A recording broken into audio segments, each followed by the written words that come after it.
ప్రజలు గెలవాలి, రాష్ట్రం నిలబడాలి, మన బిడ్డలు వెలగాలి, జీవితాలు బాగుపడాలి. అందుకే ఈ పొత్తు. నరేంద్ర మోదీజీ గారి సంకల్పం గెలవడం కాదు.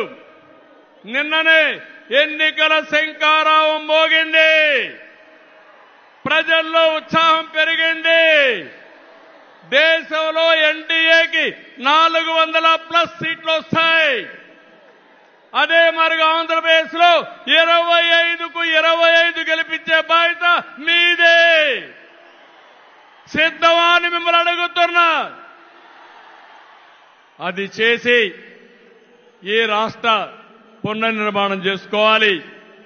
మోదీజీ గారి నాయకత్వంలో దేశాన్ని ముందుకు తీసుకుపోతే ఎన్డీఏ పాలనలో ఆంధ్రప్రదేశ్ని బాగు చేసుకుందాం.